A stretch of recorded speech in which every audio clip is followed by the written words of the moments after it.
Gautam neuro care brain stroke migraine fits brain and spine surgeries కి best neuro surgeon. Addanki Dayakar మళ్ళీ త్యాగం చేశాడా లేకపోతే చేయాల్సి వచ్చిందా? ఎందుకంటే కాంగ్రెస్ ఎమ్మెల్సీ అభ్యర్థులుగా అద్దంకి దయాకర్ పేరుతో పాటు ఎవరైతే బల్మూరు వెంకట్ ఉన్నారో ఈ ఇద్దరి పేర్లని నిన్న కాంగ్రెస్ అధిష్టానం ఫైనల్ చేసినట్టుగా తెలుస్తోంది.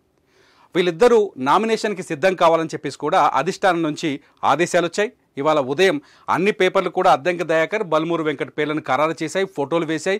ఇంకా అయిపోయింది, అద్దంకి దయాకర్ ఎమ్మెల్సీ అయిపోయినట్టే అని చెప్పేసి అంతా అనుకున్నారు. ఎందుకంటే అద్దంకి దయాకర్ మందుల సామ్యాల్ కోసం ఆయన తుంగతుర్తి టికెట్ను వదులుకున్నారు. తుంగతుర్తిలో మందుల సామ్యాల్ కాంగ్రెస్ పార్టీ నుంచి విజయం సాధించారు. అయితే అద్దంకి దయాకర్ని ఆ రోజు సామ్యాల్కి టికెట్ ఇచ్చేటప్పుడు ఎమ్మెల్సీ ఇస్తామని చెప్పేసి హామీ ఇచ్చింది కాంగ్రెస్ అధిష్టానం. రేవంత్ రెడ్డి కూడా అదే హామీ ఇచ్చినారు. అయితే అన్నట్టుగానే హామీ నిలబెట్టుకుంటూ దయాకర్కి ఎమ్మెల్సీ టికెట్ ఇస్తారని చెప్పేసి అందరూ భావించారు. ఇవాళ వార్తలు చూసిన తర్వాత అద్దంకి దయాకర్కి మాట నిలబెట్టుకుంది కాంగ్రెస్ అధిష్టానం అనుకున్నారు. కానీ లాస్ట్ మినిట్లో ఒక పెద్ద ట్విస్ట్ ఇచ్చింది కాంగ్రెస్ అధిష్టానం. అద్దంకి ప్లేస్లో మహేష్ కుమార్ గౌడ్ పేరుని తెరపైకి తీసుకొచ్చింది. లాస్ట్ మినిట్లో మహేష్ కుమార్ గౌడ్ని ఎమ్మెల్సీ అభ్యర్థిగా ప్రకటించింది. బల్మూరు వెంకట్ని యథావిధిగా కొనసాగిస్తుంది. మహేష్ కుమార్ గౌడ్ కాంగ్రెస్ వర్కింగ్ ప్రెసిడెంట్గా ఉన్నారు, పిసిసి వర్కింగ్ ప్రెసిడెంట్గా పనిచేస్తున్నారు. మహేష్ కుమార్ గౌడ్ ఈయన ఎవరైతే బల్మూరు వెంకట్ ఉన్నారో ఎన్ఎస్యూ అధ్యక్షుడిగా పనిచేస్తున్నారు. వీళ్ళిద్దరూ కాంగ్రెస్ పార్టీలో కీలకంగా పనిచేశారు. బల్మూరు వెంకట్ మెడిసిన్ చదివిన తర్వాత కూడా కాంగ్రెస్ పార్టీలో చేరారు. ఆ తర్వాత ఆయన హుజూరాబాద్ ఎన్నికల్లో ఉప ఎన్నికల్లో ఈటల రాజేంద్ర పైన పోటీ చేశారు. కాంగ్రెస్ పార్టీని కొంత ఉవ్వెత్తున ఎగిసిపడడానికి కానీ కాంగ్రెస్ పార్టీకి మంచి పేరు తీసుకురావడం కానీ తెలంగాణలో బీఆర్ఎస్ ప్రభుత్వం పైన ఉద్యమాలు చేయడంలో కానీ బల్మూరు వెంకట్ కొంత సక్సెస్ అయ్యారు. మహేష్ కుమార్ గౌడ్ కూడా అదే స్థాయిలో రేవంత్ రెడ్డితో కలిసి పనిచేశారు.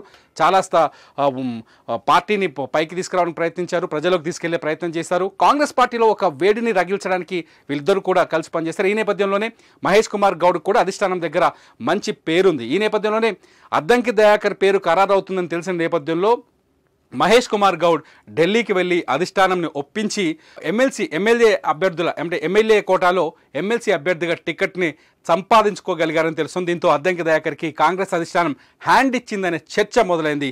రెండోసారి అద్దంకి దయాకర్ తన సీటుని తన అవకాశాన్ని త్యాగం చేయాల్సిన అవసరం ఏర్పడిందని అంతా అనుకున్నారు. ఎందుకంటే ఒకవేళ అద్దంకి దయాకర్కి ఎమ్మెల్సీ పదవి అభ్యర్థిగా ఎమ్మెల్సీగా ఎన్నికైతే, ఎందుకంటే ఇప్పుడు తెలంగాణలో కాంగ్రెస్ పార్టీకి అధిక సీట్లున్నాయి, అసెంబ్లీలో కాంగ్రెస్ పార్టీకి మెజార్టీ సీట్లు ఉన్నాయి. దీంతో ఈ ఇద్దరు అభ్యర్థులు ఎన్నికల్లో గెలవడానికి అవకాశాలు చాలా మెండుగా ఉన్నాయి. ఇద్దరు ఈజీగా గెలుస్తారు.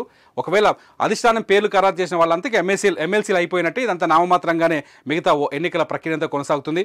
ఖచ్చితంగా కాంగ్రెస్ అభ్యర్థులకే విజయం అవకాశాలు ఉన్నాయి. అయితే మహేష్ కుమార్ అద్దంకి దయాకర్కి గనక అవకాశం వస్తే ఆయన రేవంత్ క్యాబినెట్లో కూడా వస్తారనే కొంత చర్చ జరిగింది. కానీ అనూహ్యంగా అన్నీ మారిపోయాయి. లాస్ట్ మినిట్లో కాంగ్రెస్ తెలంగాణ వ్యవహారాల ఇన్ఛార్జి దీపాదాస్ దయాకర్కు ఫోన్ చేసి మీకు ఈసారి అవకాశం లేదు, మరోసారి చూస్తామని చెప్పినట్టుగా తెలుస్తుంది. ఈ ప్రకటన తర్వాత అద్దంకి దయాకర్ కూడా స్పందించారు.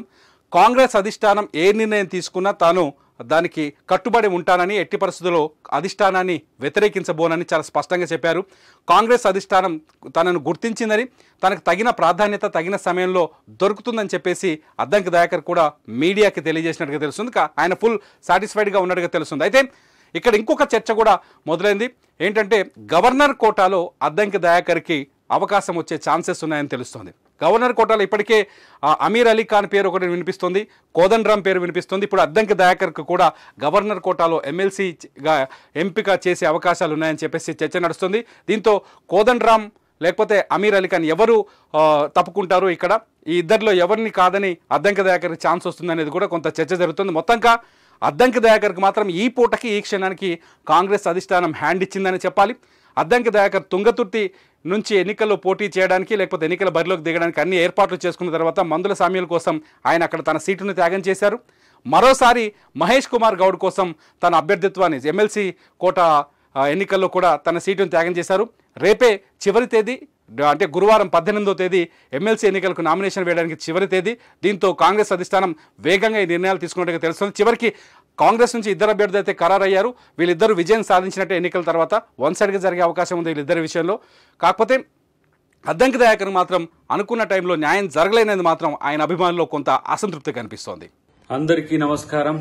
ఎమ్మెల్యే ఎమ్మెల్సీ అంశంలో పార్టీ తీసుకున్న నిర్ణయం పట్ల చాలామంది నా అభిమానులకు తర్వాత పార్టీ అభిమానులకు కొంత ఇబ్బందికరమైన పరిస్థితి వచ్చి ఉంటుంది. బట్ పార్టీ కొరకు మనం సహనంతో ఉందాం. పార్టీ నన్ను ఇంకా మరింత మంచి పొజిషన్ కొరకు ఆలోచిస్తుండొచ్చు. కాబట్టి ఇది రాకపోవడం వల్ల ఏదో అద్దంకి దయాకర్ అన్న మీద ఏదో కుట్రనో నష్టం జరుగుతుందని భావించకండి. ఎందుకంటే డెఫినెట్గా నా పట్ల కేంద్ర పార్టీ కానీ రాష్ట్ర పార్టీ కానీ చాలా సీరియస్గా కన్సర్న్ ఉన్నది. అది నాకు కూడా తెలుసు. దీపాదాస్ మున్షి గారు కూడా నాతో నిన్న మాట్లాడినప్పుడు చాలా స్పష్టంగా కూడా చెప్పడం జరిగింది. కాబట్టి పార్టీ యొక్క విధేయునిగా పార్టీ నిర్ణయాలను గౌరవించాల్సిన బాధ్యత నాపై ఉన్నది. ప్రతిసారి అద్దంకి దయాకర్ అన్నకే నష్టం జరుగుతుందని భావించే మిత్రులు ఎవరైనా సరే మంచి జరగబోతుంది కాబట్టి అందరూ కూడా సంతోషంగా ఉండండి. పార్టీ అధికారంలోకి వచ్చింది. దయాకర్కి అవకాశం ఇవ్వడం అనేది పార్టీకి చాలా చిన్న విషయం.